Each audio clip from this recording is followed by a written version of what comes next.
అయితే రాజ్ తరుణ్ ఇంకా లావణ్యకి సంబంధించిన ఇష్యూకు సంబంధించి రానాతో మాట్లాడే ప్రయత్నం చేద్దాం. రానా చెప్పండి, అయితే రాజ్ తరుణ్ లావణ్య వివాదం రోజుకో మలుపు తిరుగుతుంది.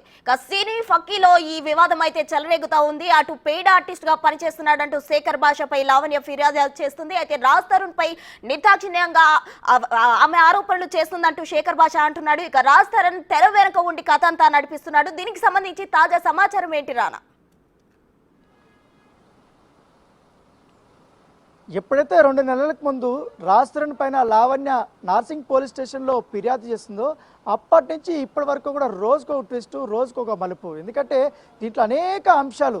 మొదటగా ప్రేమ స్టార్ట్ అయింది, తర్వాత ఏదైతే పెళ్లి స్టార్ట్ అయింది, తర్వాత అఫైర్స్, తర్వాత డ్రగ్స్, తర్వాత ఏకంగా కొన్ని వీడియోలు, అసభ్యకరమైనటువంటి సంబంధించినటువంటి వీడియోలు, ఇవన్నీ వచ్చిన తర్వాత ఎక్కువగా హైలైట్ అయింది ఏదైతే ప్రేమ కానీ, అలాగే పెళ్లికి సంబంధించిన వ్యవహారం కానీ, తర్వాత డ్రగ్స్ సంబంధించిన వ్యవహారం కానీ, తర్వాత అఫైర్స్ సంబంధించిన వ్యవహారం కానీ, ఇవన్నీ కూడా హైలైట్ అయిపోయిన నేపథ్యంలో తర్వాత సడన్గా శేఖర్ భాష ఎంట్రీ అవ్వడము వీళ్ళ మధ్య, తర్వాత అనేక ఆరోపణలు లావణ్య పని చేయడము, తర్వాత లావణ్య గతంలో కొంతమందితో మాట్లాడినటువంటి ఆడియోలు కానీ, వీడియోలు కానీ ఇవన్నీ కూడా సోషల్ మీడియా వేదికగా కూడా అతను రిలీజ్ చేయడము, తర్వాత దానికి కౌంటర్ పార్ట్గా ఈమె కొన్ని ఆడియోలు రిలీజ్ చేసినటువంటి నేపథ్యం కనపడుతుంది. ఆ ఒక్క ఎపిసోడ్ ఒక పక్క నలుగుతున్న నేపథ్యంలో రాజ్ తరుణ్ పైన దాదాపు 170 వరకు కూడా ఆమె దగ్గర ఉన్నటువంటి ఎవిడెన్స్ అంతా కూడా నార్సింగ్ పోలీస్ స్టేషన్కి ఇచ్చింది.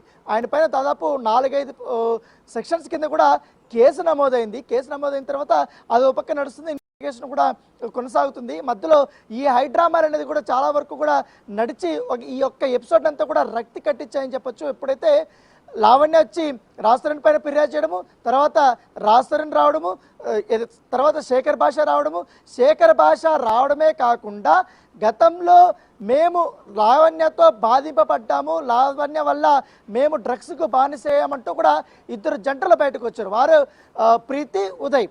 వాళ్ళు వచ్చి లావణ్య మాకు బలవంతంగా డ్రగ్స్ అలవాటు చేసిందంటూ కూడా వాళ్ళు రావడము, తర్వాత వాళ్ళకి సంబంధించినటువంటి కొన్ని ఆడియోలు కానీ, కొన్ని వీడియోలు కానీ సోషల్ మీడియా వేదిక కూడా బయటపడ్డాయి. అవేంటంటే వాళ్ళిద్దరూ గంజాయి చాక్లెట్స్ని చేయడము, సిగరెట్ల లాగా వాటిని వాళ్ళు తయారు చేయడము, తర్వాత మస్తాన్ సాయితో కానీ అలాగే ఉదయ్తో ఉన్నటువంటి కొట్లాట్ల గురించి ప్రీతి వాళ్ళ మమ్మీ మస్తాన్ సాయితో మాట్లాడబట్టి ఆడియో ఒకటి రిలీజ్ అయింది. అదొక ఎపిసోడ్, అది కూడా 2-3 రోజుల పాటు కూడా కొనసాగినటువంటి నేపథ్యం గడిపోతుంది. వీటికన్నిటికీ కౌంటర్ ఇస్తూ లావణ్య కూడా ప్రీతి ఎలాంటిది, ఉదయ్ ఏం చేస్తాడనే దానిపై కూడా పూర్తి ఆధారాలు ఆమె కూడా బయట పెట్టినటువంటి నేపథ్యం అయితే కనపడుతుంది. తర్వాత కొన్ని రోజులకి ఈ ఎపిసోడ్లోకి ఇంకొకరు వచ్చారు, చింటూ అనే పేరు వచ్చింది. చింటూకి లావణ్యకి ఇక్కడ సంబంధం ఉందంటూ ఆగబెట్టడం జరిగింది. సో ఏదో మనకి ఇప్పుడు ఇవంతా నడుస్తున్నప్పుడు రాజ్ తరుణ్ మాత్రం హైకోర్టుకి వెళ్ళాడు. హైకోర్టుకి వెళ్ళిన తర్వాత తనకు ముందస్తు అరెస్టు లేకుండా చూడాలని కూడా చెప్పడం జరిగింది. దాంతోపాటు వీళ్ళిద్దరికీ పెళ్లి అయినటువంటి ఆధారాలు లేకపోవడంతో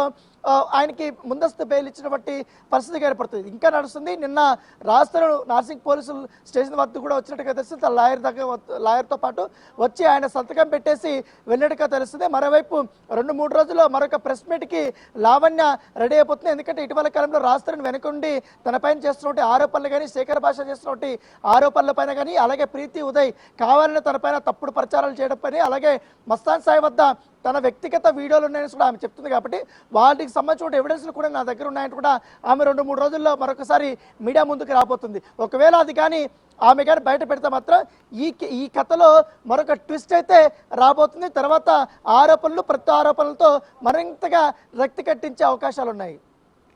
రైట్ అన్న, thank you Shiva, thank you Raju.